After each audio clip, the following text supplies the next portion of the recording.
one glorious weekend, the normally sleepy Tasmanian valley town of Longford becomes the sporting centre of Australia. From all parts of the island state, from the mainland, even from overseas, pours an endless stream of visitors to Longford. Everywhere, there's just one topic of conversation, one thought, one object in mind, to compete in or just watch motor racing. A mobile town mushrooms in the peaceful setting as 40,000 speed enthusiasts move in for the 2 days of competition.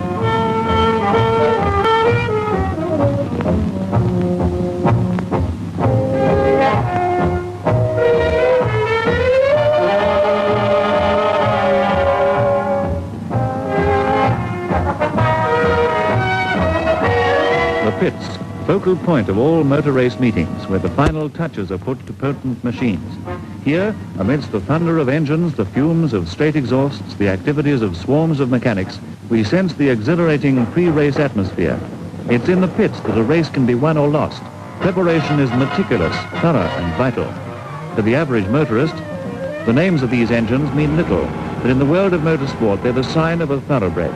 They have a past fashioned on the speed tracks of the world, a history based on the intensive search for more power combined with durability and compactness.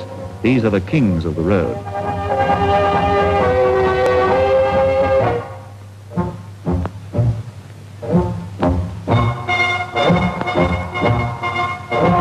The crowd has selected its position around the 4.5-mile course as the starting time for the first race approaches for production and grand touring cars.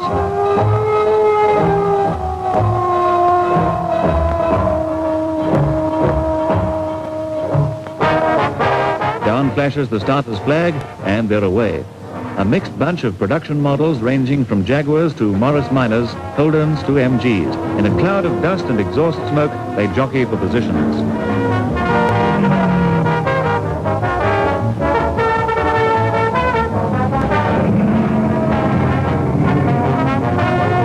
Past the old tram, which serves as a control point, and the field begins to spread out. A lone Holden pours on the power on the flying mile stretch.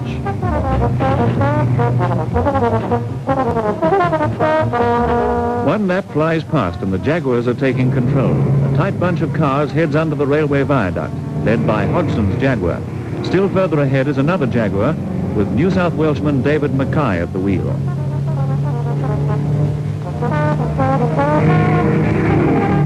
Watch this for cornering.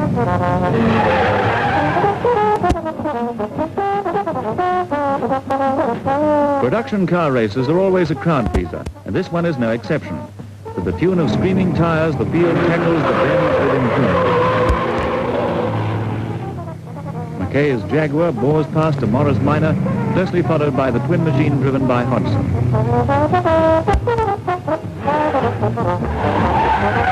On a dusty corner, a Victorian Austin Lancer nearly comes to grief, but skillful driving pulls him out of a sticky situation. And here's the finish as Hodgson's Jaguar takes the checkered flag. Mackay from New South Wales takes second place in a similar machine. And now to the racing car highlight of the day, the Gold Star event, a grueling 76-mile event of 17 laps. The centre of attraction in this race, and indeed the whole meeting, is Australian-born Jack Brabham, reigning world driving champion. Other entrants include Stillwell, Mildren, Gray, Patterson, many of the greats in Australian motorsport. The 2-minute sign, and the competitors move towards the starting grid. Brabham is at the wheel of his Cooper Climax, the car which carried him to victory in the world title. 1 minute to go, and a hush falls over the crowd.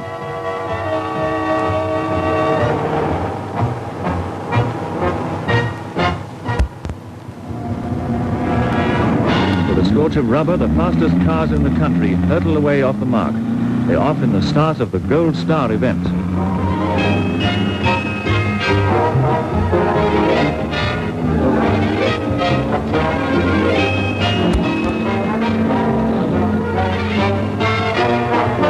Within minutes of the start, the champion is already making an impression on the field. With Stillwell hard on his heels, he pushes his Cooper number 4 round the twisting course.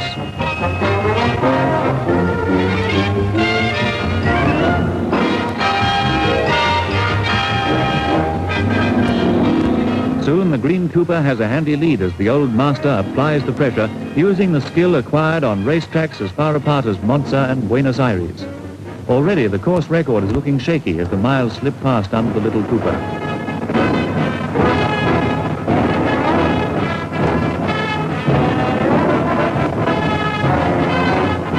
Stillwell is still hanging on to second position, but although driving a similar machine, he can't hold the mighty Brabham.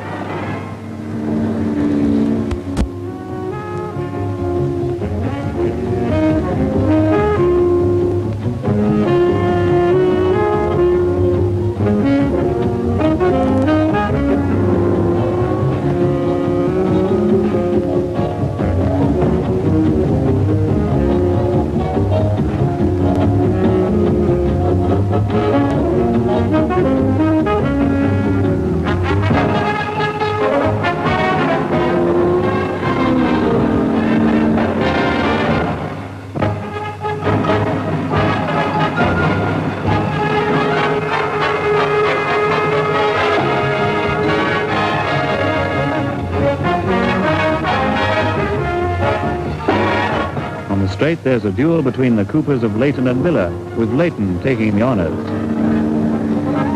In the air, we catch the action of a champion as Brabham stretches his car to the limit. His speed now is around 160 miles an hour.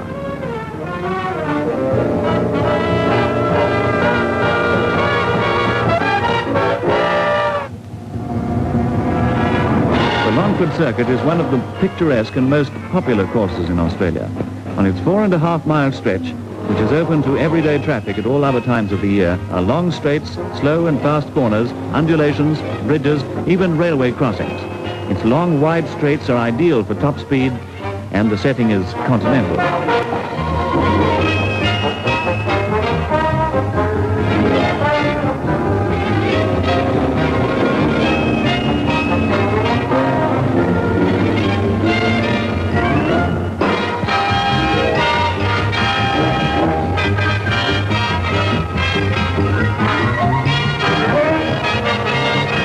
There's no catching Brabham now as he streaks down the final straight.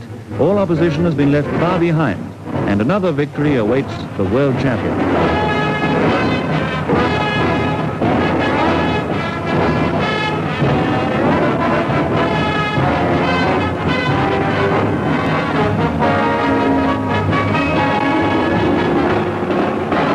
There's the welcome flag, and Brabham streaks over the line to take the title and set a new Longford track record.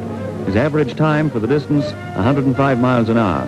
Milton fills second place, Stillwell is third.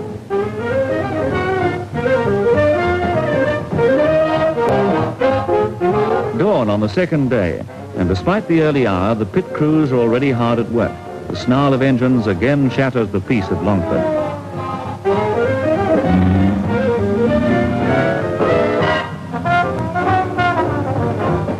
Our cameramen are on the job too. One to bring you a record from the air,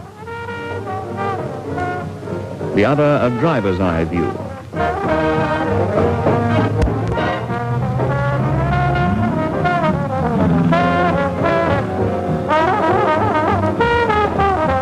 The Longford program now calls in the two-wheelers. They're off in the Australian Unlimited Grand Prix. At least most of them are. The Victorian Harvey almost stays behind, but he is away at last. From then on, the race is on. The roar of unmuffled exhaust shattering the quiet Longford air with even more ferocity than before. For the crowd, it may mean a headache from the noise or a stiff neck from watching those bikes flash by at 90 plus.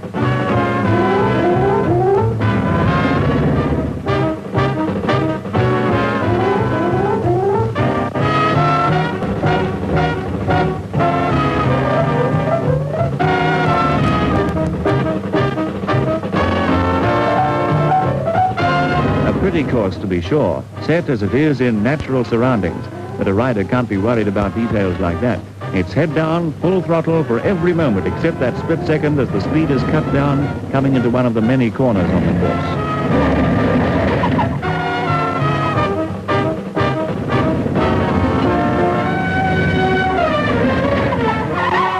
Down he goes. What a shot. He's up again, remounts, and back onto the track.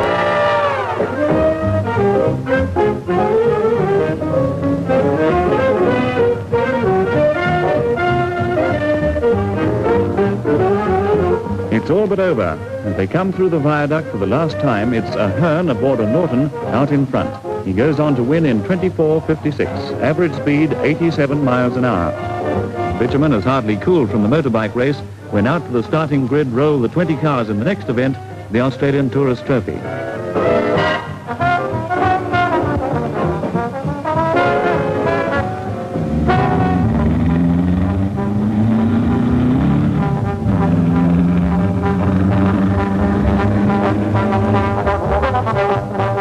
Hardly away before car 16 and Austin Healy goes off the track.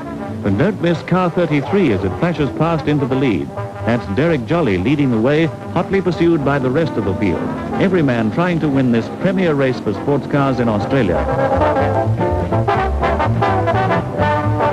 A Jaguar D-Type, one of the big boys in the race. At the controls, Finch of New South Wales.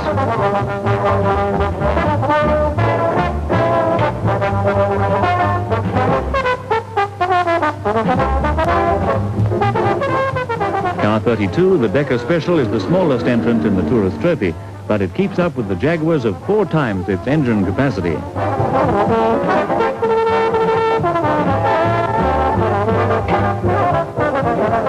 Last time we saw 16, he was off the track. Now he is chasing the leaders once more. May the same good fortune come to this New South Welshman.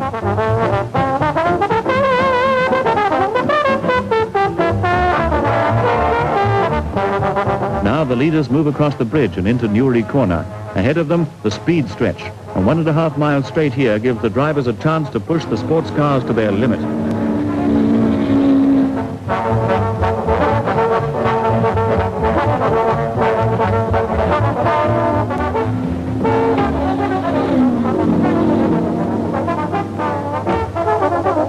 At the finish, the leaders have lapped the rest of the field, and they're due at any moment.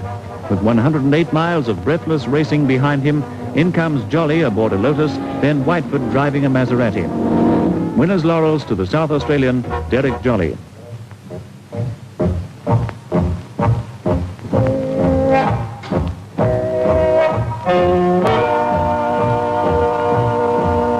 The racing's over, and as darkness draws in, an excited crowd goes home from Longford, Tasmania.